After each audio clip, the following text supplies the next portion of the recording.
त्यक्तान भवान व्रज भय आरती हरो अभिजातो देवो यथ आदि पुरुषः सुरलोक गोप्ता तन्नो निदेहि कर पंकजम आर्तबंधो तप्त स्तनेषु च शिरसु च किंकरीणाम।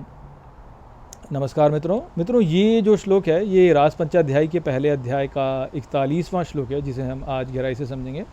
तो ये सबसे पहले इसके अर्थ को समझते हैं। तो जो श्लोक है वो कहता है, त्यक्तम भवान व्रज भय आरती हरो अभिजातो, अर्थात आप प्रकट हुए हो व्रज में भय और कष्ट को हरने के लिए। देवो यथ आदि पुरुषः सुरलोक गोप्ता, अर्थात हे देव जैसे आदि पुरुष जो देवताओं के लोक की रक्षा करते हैं।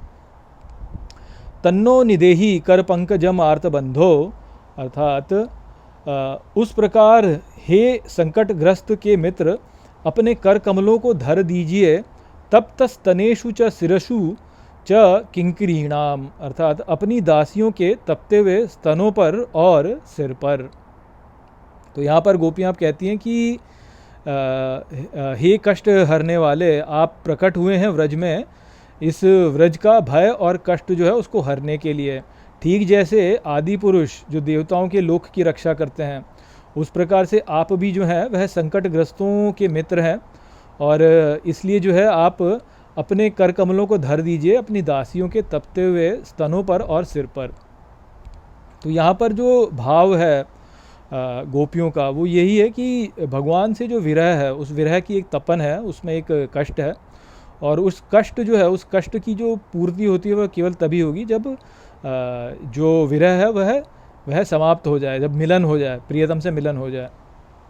तो यहाँ पे दो तीन बातें हैं जो कि समझने को। तो सबसे पहले तो वो कह रहे हैं कि आप जो है व्रज के भय और कष्ट को हरने के लिए आए हो।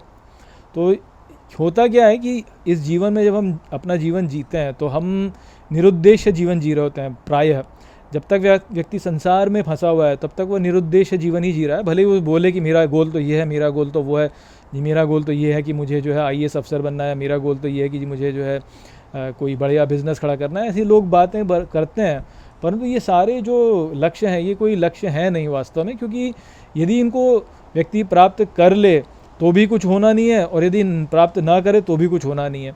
यदि नहीं प्राप्त कर पाता है तो इनसे उपराम होकर के कुछ और करेगा, यदि प्राप्त कर लेता है तो थोड़े समय में इनसे उब जाएगा, उपराम होके फिर से करेगा, क्योंकि संतुष्टि तो होनी नहीं है। तो सांसारिक क्रियाओं में जब कोई क्रिया करेगा तो उसमें कोई संतुष्टि किसी में होनी नहीं। तो जब क्रिया में संतुष्टि नहीं होती तो वो क्या होता है, उसे कहते हैं कि संसार में ऐसी रबड़ है बस हम, और वही वास्तव में व्रज के रूप में यहाँ पे बताया जा रहा है। कि कहते हैं ना कि व्रज क्या होता है, व्रज का दो अर्थ होते हैं, एक तो होता है शुद्ध और जो कि विरज होता है, और एक होता है व्रज, अर्थात कि इधर उधर चरते रहो, इधर उधर घूमते रहो। तो जो जैसे गीता में भगवान ने बोला है माम एकम शरणम व्रज, तो वहाँ पे क्या बोलते हैं कि मेरी शरण में घूमो। परंतु यदि भगवान की शरण में नहीं घूम रहे हो, कहीं ऐसी संसार में घूम रहे हो तो बस व्रज ही कर रहे हो ना फिर तो वो जो व्रज है कि भाई हम कुछ भी करें और हमारी संतुष्टि ना हो, तो वो कष्ट ही तो है ना। अब आप ही सोचिए कि आप जो है, आप मान लीजिए कि आपको भूख लग रही है और आप भोजन करते हैं, परंतु आप भोजन किए जा रहे हैं और आपकी संतुष्टि नहीं हो रही है। आप किए जा रहे हैं, संतुष्टि नहीं हो रही है। तो जब ऐसा हो रहा है तो आप सोचिए कि वो तो बड़ी कष्टदायक स्थिति हो जाएगी ना, कि भूख लगी जा रही है। ये जो है प्रेतों की और भूतों की अवस्था होती है। भूत प्रेत जो होते हैं उनकी अवस्था होती है कि भाई वो इतनी भूख होती है उनमें कि उनको नहीं, उनकी संतुष्टि नहीं होती। तो ये जो अवस्था है ये तो अब हम यदि संसार में ही फंसे हैं और सांसारिक कामनाओं को ही अपना लक्ष्य बनाते हैं तो फिर हमारी वही अवस्था होगी कि भाई कुछ करेंगी भी तो संतुष्टि नहीं होगी। अब लोग क्या करते हैं जीवन में, ऐसे सोचते हैं ना, अच्छा मैं ये कर लूँगा तो लाइफ सेट है, वो कर लेता है पर लाइफ सेट होती नहीं, फिर कुछ और आ जाता है, फिर बोलता है कि ये कर लूँगा तो लाइफ सेट है, वो कर लेता है फिर भी लाइफ सेट नहीं होती, फिर भी कुछ और आ जाता है। तो ऐसा ही है, नहीं कर पाता तो भी लाइफ सेट नहीं होती, कर पाता तो भी लाइफ सेट नहीं होती। तो लाइफ ऐसे सेट होती नहीं है वास्तव में। लाइफ केवल तभी सेट होगी जब हम अपने वास्तविक गंतव्य को पहुँचेंगे, और हमारा वास्तविक गंतव्य जो है वह है भगवान की शरण।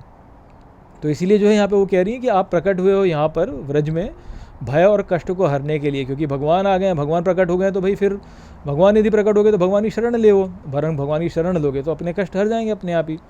तो वो ही बात है जो कि यहाँ पे समझनी है। और उसी को वो लेके आगे बोलती हैं कि आदि पुरुष जैसे देवताओं के लोक की रक्षा करते हैं, जैसे उस प्रकार से, क्योंकि जो देवताओं का लोक है कि इंद्र की रक्षा सदा भगवान करते हैं ना, इंद्र को यदि कुछ भी हो तो भगवान जो है आ जाते हैं और पुनः इंद्रासन पर उसे विराजमान कर देते हैं, अर्थात सत्व जो है उसको ऊपर ऊपर बैठा देते हैं। तो वही बात है यहाँ पे कि आप भगवत प्राप्ति की ही यदि आपका वो हो, या जो सत्व में यदि आपकी अवस्था होगी तो कष्ट कम होगा, आपको नहीं होगा लगभग। यदि आप रज में हो और तम में हो तो आपको अधिक कष्ट होगा।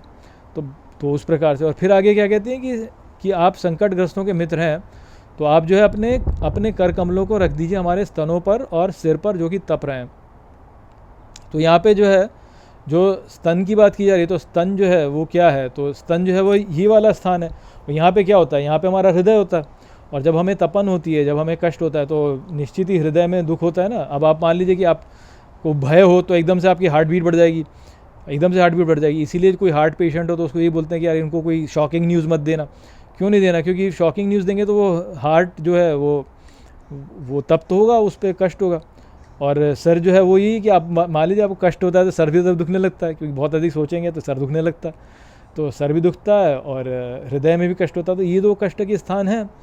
तो भगवान से कहते हैं कि भगवान आप इन पर अपना हाथ रख दीजिए, कर कमलों को रख दीजिए, ताकि हमको जो है एक हमारा ढाढ़स बंधा रहे कि भाई कुछ नहीं होगा। क्योंकि भगवान की शरण में जाता है तो भगवान क्या देते हैं, उसको अभयदान दे देते हैं। भगवान ने बोला ही है कि जो मेरी शरण में आ जाता है मैं उसको अभय बना देता हूँ, बिल्कुल।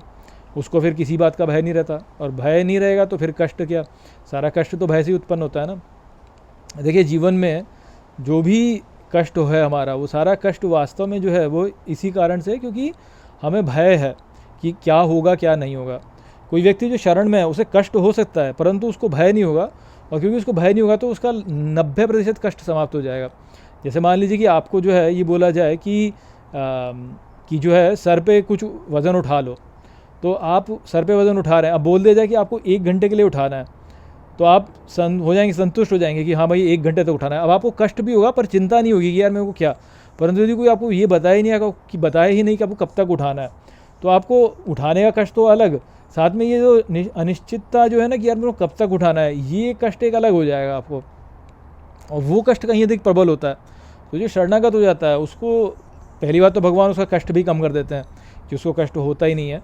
और दूसरी चीज़ ये कि उसको जो है ना ये पता होता है कि ये जो कष्ट है इससे मेरा भला ही हो रहा है, और ये पूरे समय के लिए नहीं है, ये समाप्त हो जाएगा, ये आया है तो चला जाएगा। इस प्रकार का उसका जो है एक उसके अंदर एक ढाढ़स होता है, उसको जो है सुनिश्चितता होती है उसके मन में। तो इस कारण से उसको कष्ट उतना नहीं होता जो शरण में चला जाता है।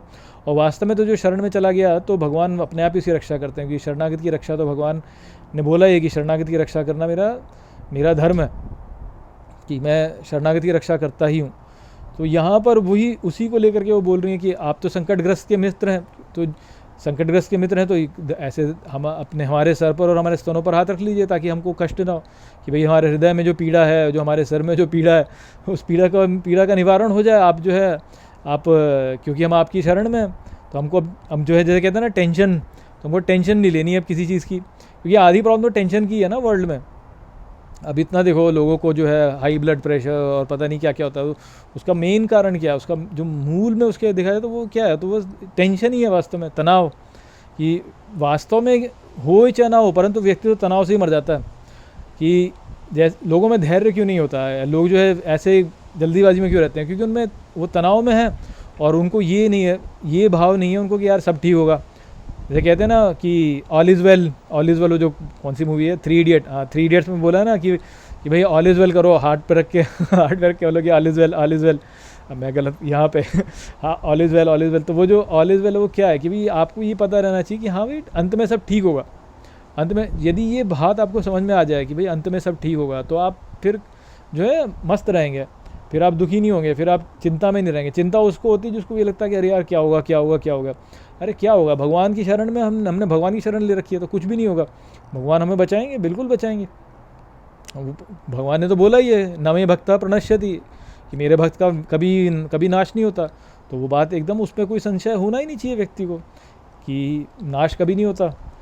तो भगवान की शरण लेना जो है वह ही तो है, और किसी की शरण लेने से क्या फ़ायदा। आप प्राइम मिनिस्टर की, प्रेसिडेंट की, लोग क्या करते हैं, लोग तो ये करते हैं ना ऑफिस में कि हाँ भाई ये बड़ा आदमी है तो इसकी शरण लेते हैं, इसके साथ में रहेंगे तो ये जो है हमको बचा लेगा। या जो है कोई सेठ हो तो सेठ की शरण ले लेते हैं, कुछ समस्या होगी तो सेठ हमको बचा लेगा। तो ये जो शरण है तो शरण तो लेते ही हैं हम, परंतु जो है इन सब की शरण लेने से अच्छा जो है भगवान की शरण लो ना। वो तो सर्वशक्तिमान है। तो जो भगवान की शरण ले लेता है वो निर्भय हो जाता है, बिल्कुल बिल्कुल निर्भय, उसको किसी बात का भय नहीं रहता फिर, और वो बस मस्ती से रहता है, मौज में रहता है वो, भगवान के जैसे भगवान मौज में ऐसे वो मौज में, तो बस मौज लेनी है बेसिकली। तो वही है। तो यहाँ पे वो जो गोपियाँ हैं वो इसी बात को कह रही कि हम तो आपकी शरण ले रहे हैं, अब आप अपना हाथ रख लो हमारे हमारे स्तन पर और हमारे हाथ पर, और हमको जो है आप अभय अभय प्रदान करो, कि हम तो अभय प्राप्त करना चाहती हैं, आपकी शरण में रहना चाहती हैं। तो वो संदेश था यहाँ पर इस श्लोक में। आशा करता हूँ कि ये श्लोक आपको ठीक प्रकार से समझ में आ गया होगा। चलिए इसी के साथ इस वीडियो को यहीं पे समाप्त करते हैं। नमस्ते।